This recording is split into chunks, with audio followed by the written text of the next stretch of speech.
Good morning. We're in part 4 of our series on guardrails, and as we've all been here, we remember that guardrails are to keep us safe when we kind of get off track. And this last week, Christy and I went up to Causey Reservoir, and we were up there, and as we're driving up there, we had this nice little mountain pass on Highway 167, and it was beautiful, but there were guardrails all over, and I'm like, hey, what's that? Does that remind you of a sermon? And Christy just looked over at me and says, okay, I know it's guardrails. We don't need any sermon illustrations today to crash into that you can talk about on Sunday. So we kind of had a life application of guardrails, but guardrails keep us from those off-limit areas, right? You know, they keep us from going over the edge, off the cliff, over the curve, and into danger. And we use that imagery of guardrails to talk about our lives. And this morning we're going to talk about 3 other areas of our life that we need to have guardrails, that when times are good, we put up the guardrails so that when we go out of control, whether it's from our own efforts and going too fast or just from circumstance, from hitting black ice or something, that those guardrails are erected there to keep us safe. Now, we've talked about the importance of guardrails, how they protect us.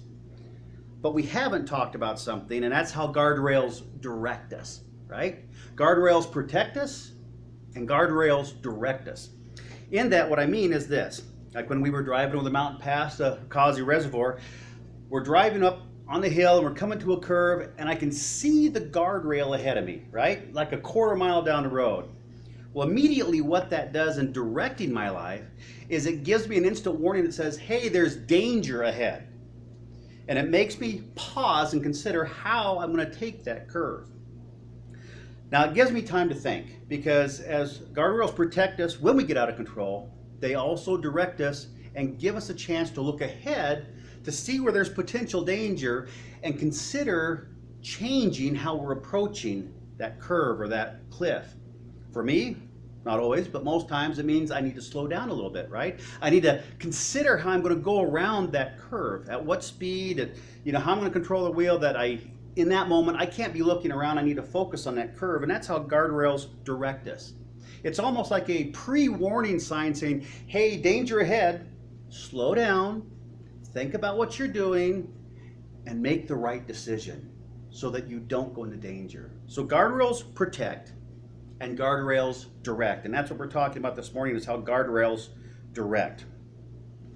After high school, I moved in with a buddy named Jim in the Colorado Springs and stayed there for about 1.5 years. And, it was a fun time in life. We were young and we're out there. There's just 2 bachelors living out on their own, and we're making our own rules and having to buy our own groceries and cook our own food and all that stuff. But one of the things that Jim and I like to do is to play pool, to play billiards.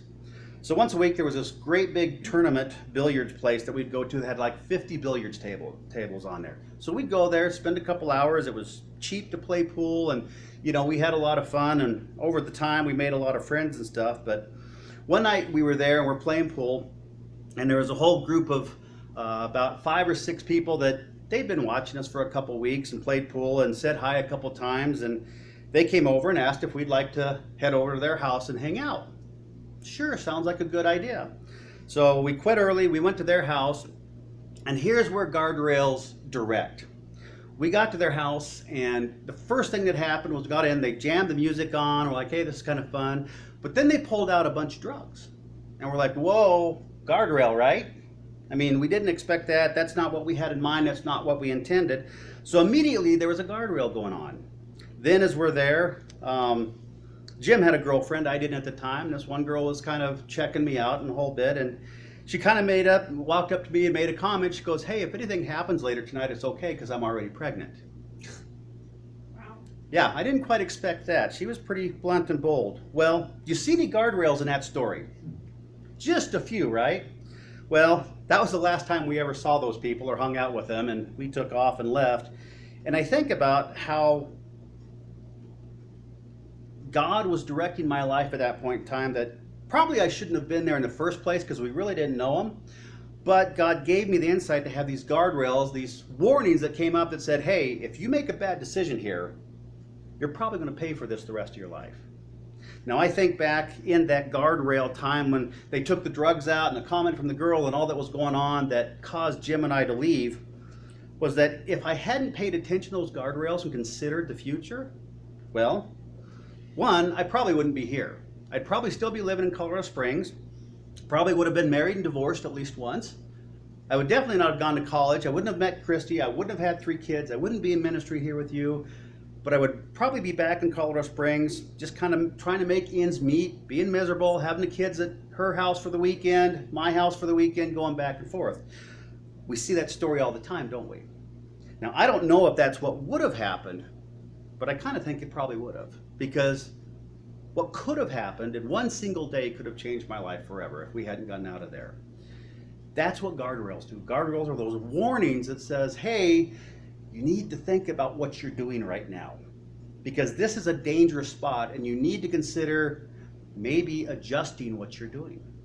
Turn with me to Proverbs chapter 27 as we have our one verse for this morning that God gives us this guardrail in our life.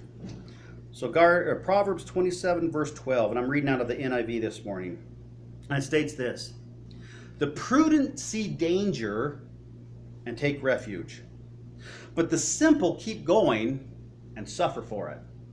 Straight out of the Word of God. So in this guardrail verse, we see 2 things. We see the word prudent and we see the word simple. In essence, prudent is a word for wise.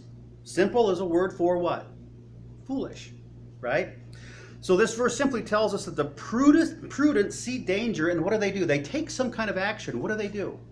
They take refuge. They go to a safe place. They get away from that situation and they go to where it's safe. But the simple or the foolish, they just keep going, and what's the consequence of that action? It says they suffer for it. Now, we don't use the word prudent a whole lot anymore, but I've looked up the definition just to make sure I'm in the right track, and this is the definition of what being prudent is. It says this: acting with and showing thoughtful care for the future. Acting with and showing thoughtful care for the future. In other words, the prudent person pays attention to what's going on in life. And again, if this guardrail comes up, they take action to consider the future of their actions and what they should do so they avoid calamity or danger. As we've talked about in the messages before, they connect the dots. They realize that life is all connected, that again, what we've done yesterday affects us when? Today. What we do today affects us tomorrow. And not only affects us, but it ripples out and affects all those around us. So that's where guardrails come in to direct us this morning. So first guardrail we want to talk about, this hits all of us, whether we're single or married, is to consider the group of the people you hang out with and be prudent. Consider the group of the people you hang out with and be prudent. Now, Christy and I, over the years we've had in Utah, kind of have 3 main community groups that we hang out with. And you know, in this time of COVID and being kind of locked in, we realize the importance of being interactive and being with others, right? The need that we have to be with each other and joke around or talk about life and stories, the need that we have to interact. And we realize how important that is, but we have to have those guardrails in our life that direct us, that, like the story of me being in high school, major guardrails, major warning signs up that say, hey, you probably need to do as the verse says, to be prudent, consider the future, and take refuge at a safe place. In other words, you need to get out of there, right? You don't need to be with this group of people, even if they accept you. So the 3 groups that Christy and I had, we had our family, which all of us know the old saying, you can pick your friends, but you're what? Stuck with family, right? So that group of people in our life was good and bad because we had an instant social group, which was nice, right? But as we all know, we all have family members, and sometimes they don't always see things in life the way we do, right? So over the course of years, we've seen marriages, we've seen divorces, we've seen remarriages, we've seen all these issues. We've seen people make good decisions and bad decisions, and it's been challenging. Now, the family is a good group, but sometimes too much family can be just what? Too much, right? They irritate you, they upset you. So in this group, it's great that we have them, but we're together on a limited basis. And we also have had to make the choices of, with certain family members, who we're with more and who we're with less. Because some of those family members just have a different lifestyle than us, a different life perspective. And as a matter of fact, they don't believe in God, and they kind of joke at that, and that doesn't fit the goals where we're going. So that's one. So we have family, and it's a good group. But we have to choose how much we're with them and which members we're with them, because not all of them are good. Now, the second group that we had in our life, community group, was we kind of called it a babysitting group. When Christy and I first moved up to Bountiful, we had another bunch of young couples, 5 or 6 couples that were about our age, had kids the same age, so we all babysat for each other, and then we started to do things socially, and we'd hang out, and it was a great group. We had a lot of fun. But again, as we began to spend more time together, we could see that things were going different directions.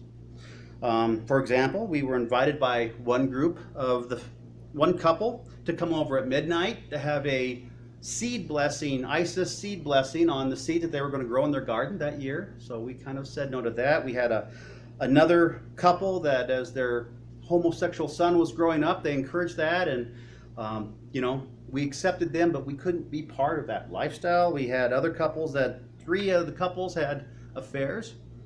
And so we found ourselves over the years with this group that, you know what, some of the things they were doing just, again, didn't fit our lifestyle. We were with them for a while, but the guardrails began to pop up, and, we had to make decisions. Now, we still see some of those people. We kind of quit hanging out with a lot of them, but we still see some of them. But it's different now as we look back some 20 plus years. Because now we see them with their new girlfriend, their new boyfriend.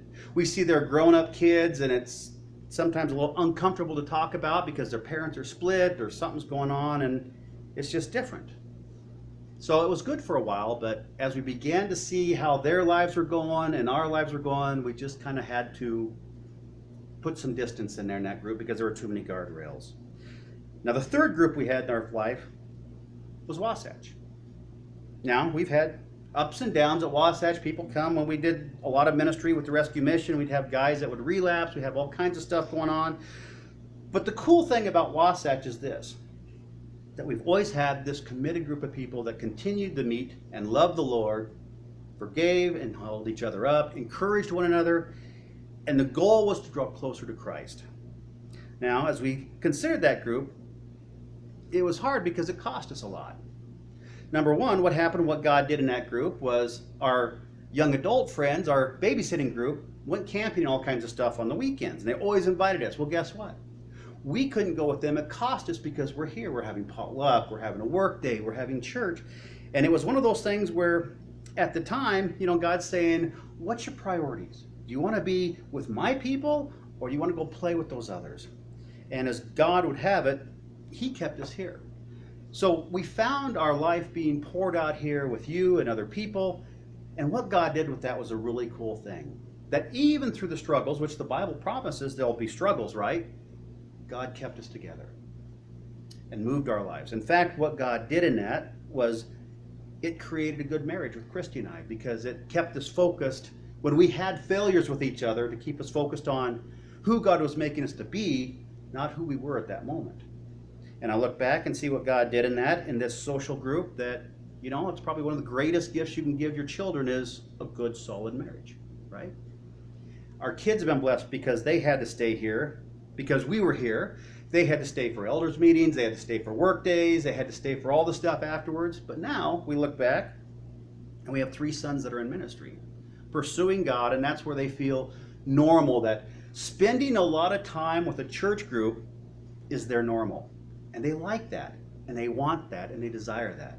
And looking at that point from a parent, it's like, man, I couldn't have a better gift that God would give us, because we know where our kids are, we know where their focus is, and we know they want to serve the Lord and draw closer to Christ.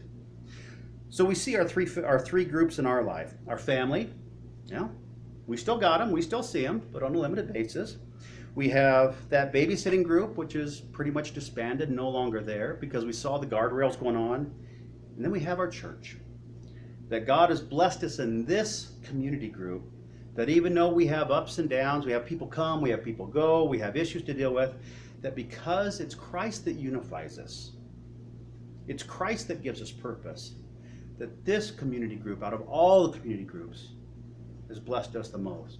And I look back and I think of, sometimes selfishly, the time that we put in, coming in on days off to have work days, to paint, to do other stuff, to have all the meetings, to have all this stuff going on, to do all the work to get the church established. But you know what? When I look back, in all that I gave, God gave me more. I'm blessed with you. I'm blessed with the ministry. I'm blessed with a good marriage and a good family, all because of this community group where God has placed us. So as we consider our community groups, the people we hang out with, we need to look for those guardrails. We need to look for them. Because as we've talked about earlier, when we're accepted, people have an opportunity to influence us. I look back at the babysitting group, and I'm so glad they didn't influence us more, because our life could have been completely different. Every decision you and I make costs something, doesn't it? But in this community group, in this church, through highs, through lows, through good, through bad, God will always give you more than you give and put into this. So consider the groups you put into, make sure you're in the right community group, and allow God to work in you there. Second guardrail is finances. Money is always a fun topic, isn't it? Finances. The problem with finances is there's so many things I want to buy. I mean, Harbor Freight has sales every week. There's always something on eBay, and Amazon has daily specials. And I just found out that Lowe's and Home Depot have deals of the day. Isn't that great? There's so many things I want to buy. And if God calls me to tithe, but if I had a little bit of that money that I could use for me, I could buy so much more. I mean, we could have so many more baseball cards and Harbor Freight tools. Woo!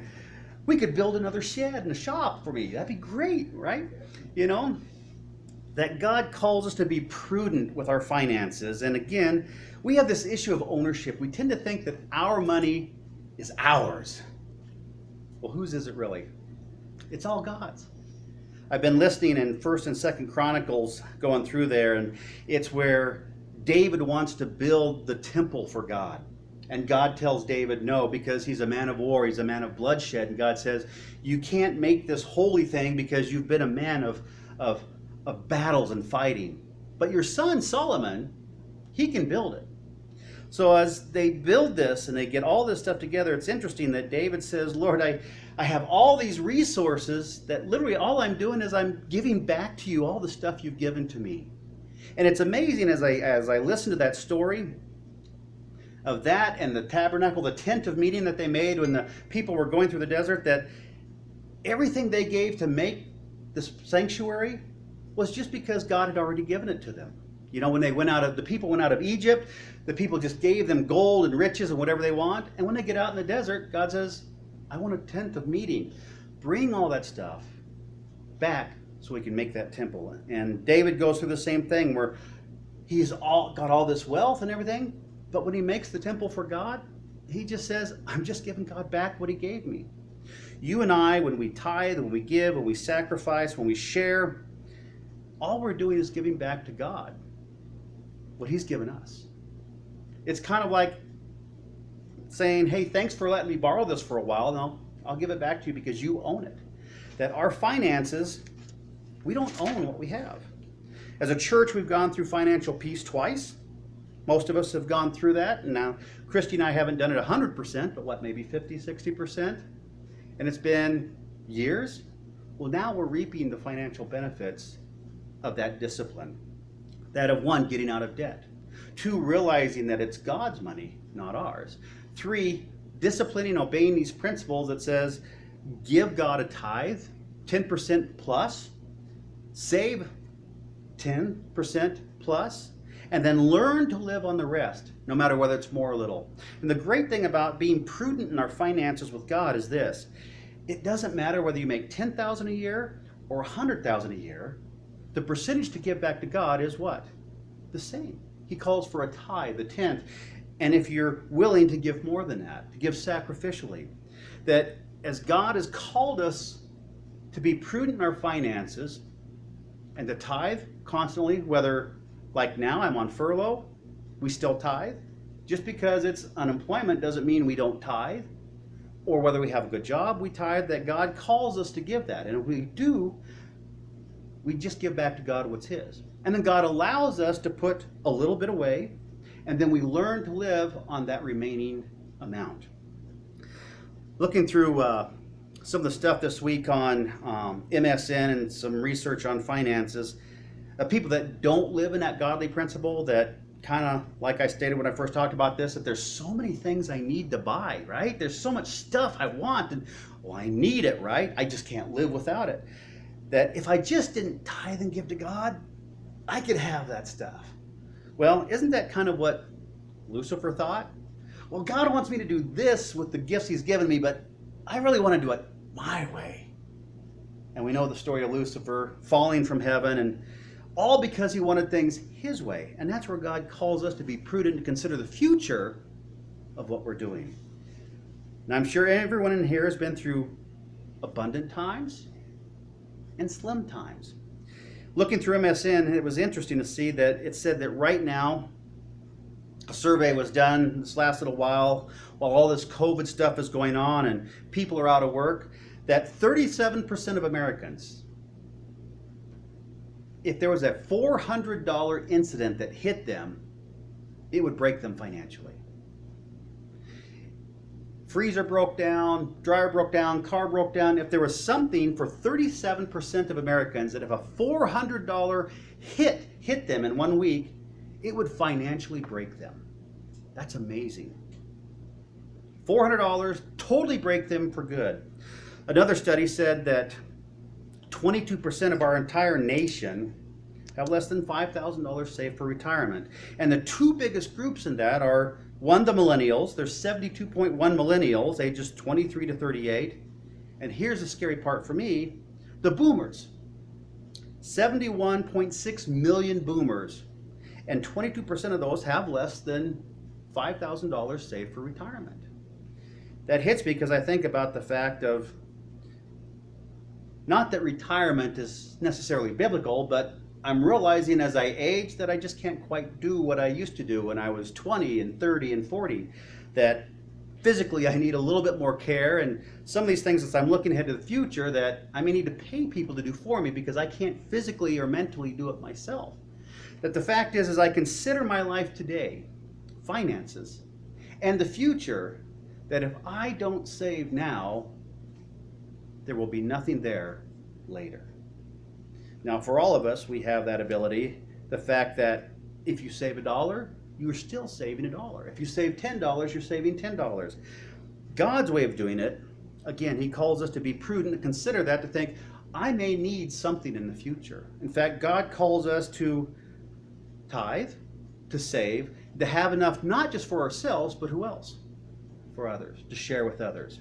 In fact, Old and New Testament, for God's people, if you had a person that had a vineyard or a grain field or some kind of crop, the command was that when it was harvested, you always left some.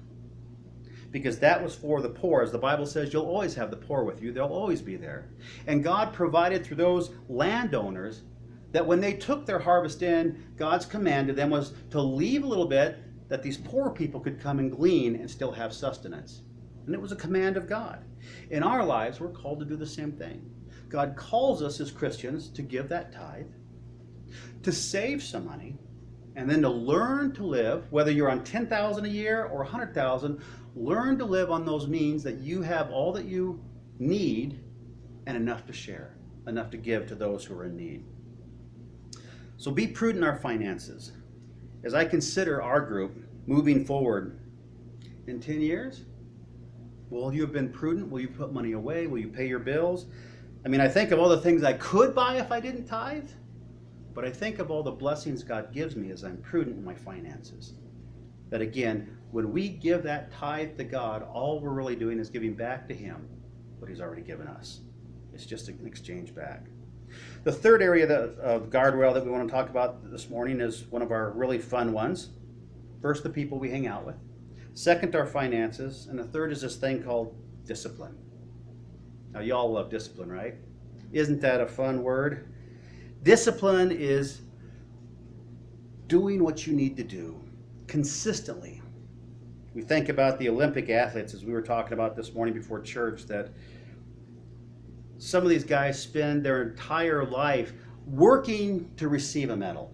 Now, what that does is it changes how they eat.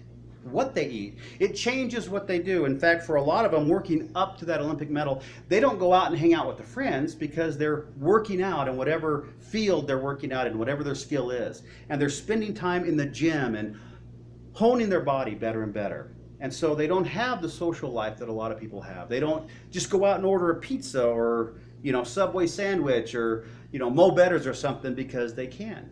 They discipline themselves all for the goal of receiving that little medal. Now, what does that mean for us?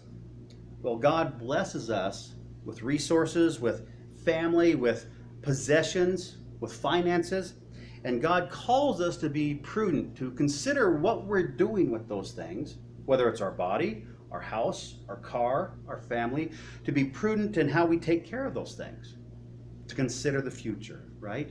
And God's call is, in this discipline, that we do those things which need to be done to make sure that those things are okay in the future. Now, in this time of furlough, as you guys, you've heard us grumbling, Christy and I moaning and groaning the last couple of weeks about painting our house. Well, the wonderful thing about having a house that was finished in 1907 is the wood rots. You get holes in a wall, you have a lot of repair. So we've taken a month and a half and completely repainted our house and caulked it and done it. And it was great because Christy would come up in the morning and we'd kind of get up and we'd mosey around about 9-10 o'clock, go out, and then we'd work till 5 or 6 or 7 o'clock that night. And she came in one day and she was just mad. And she's like, this is stupid. This is really stupid. And I'm like, what? And she's like, we stay inside the house in the cool of the day and we go out when it's hottest. What are we doing? That's crazy. But we would go out, we would paint, we would scrape, we would find muscles that we didn't realize we had from reaching around. And you know what the great thing with that house is? Every time we went to a new section, we found new stuff we had to repair.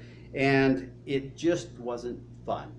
In fact, as it went on, we kept looking forward to the day when it was finally done, and then we'd think we were there, and we'd find another project. You guys know what I'm talking about, right? There's always something more to do. Ken's down here putting siding up on the church, and the wind's blowing, and people are throwing cigarette butts in the parking lot, and he's trying to get this all done, and things just happen. But as it took us a month and a half, in the sun, getting sunburned, getting splinters, spending money to do the home repair. The good news that we have in that prudency is that we know that our house is now fully painted. So the next 10 years, 15 years, hopefully 20 years, we don't have to worry about it. It will be somebody else's problem down the road, probably our kids. But we have the satisfaction of knowing, because we disciplined ourselves to do the work, that the house is in good shape. Everything on the exterior now is repaired and painted and in good condition. Now, the discipline was getting up and doing that every day, going out when it's hot, staying out when it's hot, getting up on the ladders, going up and down, being sore, being frustrated, doing the work and having to fight that exhaustion of, well, we're halfway there, we still have halfway to go, and it's been like 3 weeks. And that's all that we did. That was our whole focus. But God calls us to care for that. As I think about the biblical aspect, and you think about the possessions that God has given you, your body, your family, your home, your vehicles, your pets, that God says, I want you to care for them. God puts us in the place of caretakers. And to consider the future, that what you do now, whether it's the dishes or house cleaning or whatever it is, what you do now impacts the future. How you treat your friends and family, how you give and work at the church, how you care for the car, if you do the oil changes or you don't, all that impacts the future. I think about Keno, and one, I get frustrated, and two, I get a little envious because, again, as my body's getting older, I don't go out and exercise, and he rides his bike to work every day and back. And I'm like, wow, that's pretty cool. And then it makes me really mad because he's in much better shape than I am, and I don't have the discipline to do what he's doing. I have a bike, and it's sitting in a nice place in the garage collecting dust. But I think about him and his life, that he prudently rides to work back and forth every day on his bike. And I've seen him do it in wind and rain. I've seen him do it in snow. And the blessing of that is, in that prudency of doing that, one, he's saving money. Two, he's in great physical health. Three, he has me, who is kind of a envious fan in the background, cheering him on, going, Ken, I feel the burn, baby. I feel the burn. Keep going, keep going. But what that prudency does for his life is it gives him tremendous benefits for the future. His life in the past of riding the bike and doing all that stuff has put him in the good shape and mentally and physically that he's in now. You know, and that's a good thing. Well, physically anyway. So He discipline. doesn't appreciate it because he's not Yeah. us. Yes. You'd have to If leave my you- body for. Yeah. Yeah. You'd be really good. You'd be saying, I got to go to the store and it's only a couple blocks away. So instead of walking or on my bike, I got to get in that car and I got to start it and drive it and lock the doors. And it's, you know, it's hot inside, Ken. He just doesn't understand. He's like, get on the bike and go. It's only a couple blocks. But that discipline of doing those things again and again and again hone us for the future. And God calls us to look ahead in the future and see those guardrails that need to direct us of when we have those days and there's work around the house or something to do that our tendency is to do what? I'll do it later, right? And God's call is no, do it now. You need to take care of it. Again, and Christy and I working on our house, and you've been to our house, there we have all these great big cottonwood trees. Well, June, the cottonwood trees shed cotton all day long, every single day. So our little back area, our little back porch coming to the house is totally filled with cotton. And, you know, I thought about this sermon and what we're doing, and every day as it went on, the cotton would build up, and it would build up, and it would build up, and Christy and I kept looking at it going, that's a mess. Somebody should do something about this. Finally, the other day, I pulled out the vacuum and filled it full of cotton and cleaned it up, and Christy walked in and says, oh, that's what the carpet looks like, right? That's the issue of doing those things we need to do and not letting them go on. That God calls us to be prudent and disciplined. So the question is, you've heard all my stories, the question is, what has God given you in your life? The place you live, the vehicle you have, the family, the church family you have, the job. What does God call you to do to be prudent in those things? I think of work, of getting ready to go back to work here in a month or so, that, you know, the call in prudency is to get to work early and to stay a little extra late to work hard. To give them my best, in essence, to be a witness for Christ in my work by how I work. Showing my bosses that, you know what, it's not about just getting more money, but that my goal is to make the company better. My goal is to make the company more money. And the cool thing is, in that prudency is, yeah, I have to get up a little earlier, I have to stay a little later, I have to not have as much me time, but God blesses me with a good job, and I get to keep my job. The housework, the chores, the family, you know, Christy and I have also found out during this time of all this work that it's important to take a break, like the Bible says. Work hard for 6 days, then have a day of rest. That the time we've spent playing games, going to see things in Utah we've never seen, we're building family memories. We're building family bonding. That to have those days we just go out and have a family day together is good.